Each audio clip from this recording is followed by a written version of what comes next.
How do you fit someone's entire life into just a few minutes? It can feel impossible whether you're asked to write a eulogy for a loved one or you're preparing to speak at their service. You might be wondering, how do I get this right? How do I truly honor who they were? In this video, I'm going to walk you through what a eulogy is, how to write a genuine eulogy, and share some tips to help you feel more confident as you deliver it. So let's jump right in and talk about what actually is a eulogy. A eulogy is a speech given at a funeral or a memorial service to honor and celebrate the life of the person who has passed away.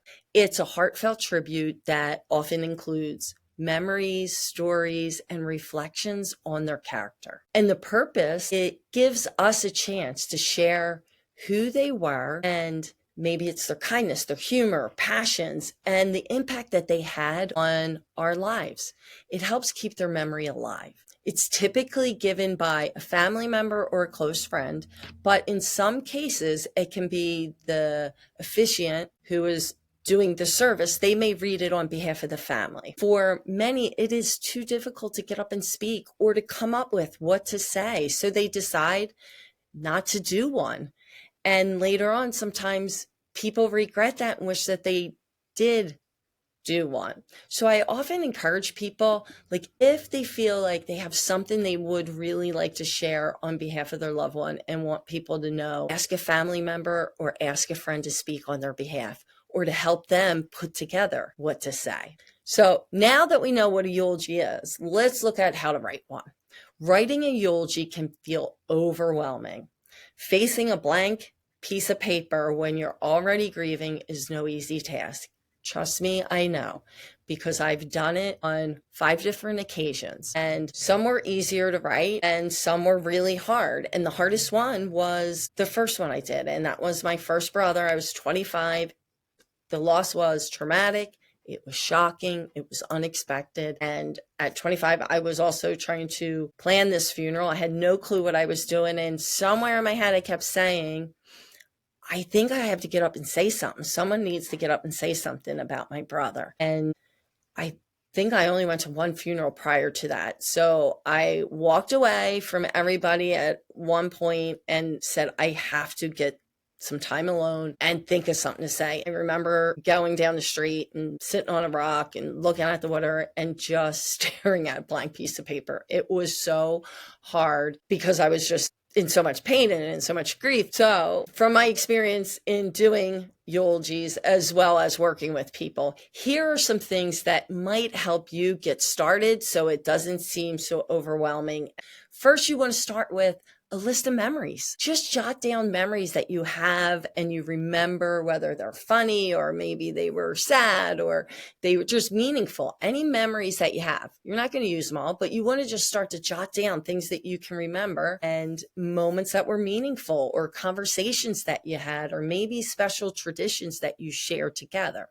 Next, you're going to write a list of descriptive words that come to mind when you think of your loved one. Maybe it's they're adventurous, generous, compassionate, outgoing.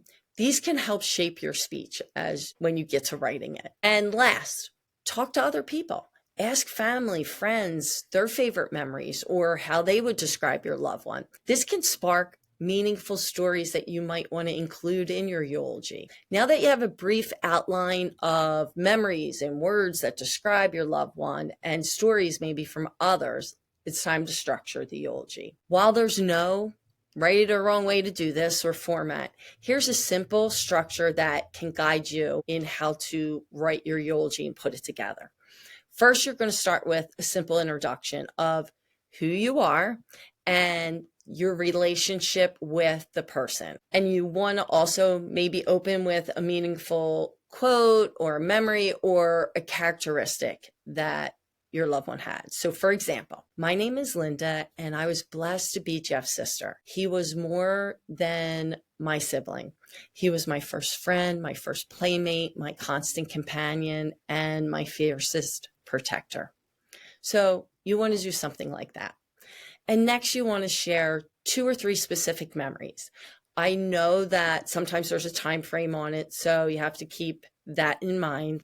the place you're having it may say you only have so much time to speak. I know when I did it, one place said you had this much time, and of course, I had too much to say. I knew I went over, but I kept that in mind and I didn't go over too much because I didn't want to be the one up there talking too much anyway, because I love to talk. So when you put down these memories, you want to include maybe personal stories or quirks that they had or sayings. Next, you're going to speak to their character and the qualities by highlighting their values or their hobbies and their passions. This is where you're going to use those descriptive words that you came up with in sharing who they were as a person. And you can also include the stories, how they made an impression on you.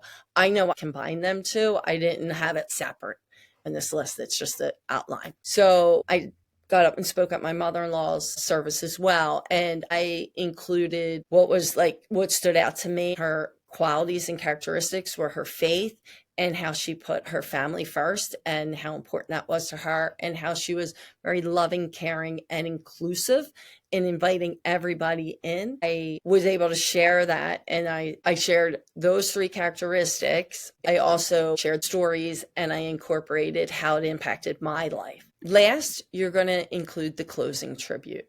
You're going to summarize their legacy basically in like 1 to 2 sentences. You'll share a final reflection, blessing, or a quote, whatever feels best for you. So for example, it may sound something like this.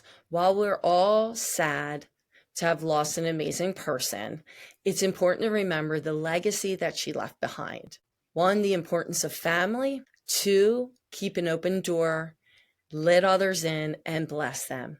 She may not have had much, but she opened her home to others, which was a blessing to many, like myself. And lastly, her faith in Jesus Christ. That was how I closed my mother-in-law's eulogy or speech that I said.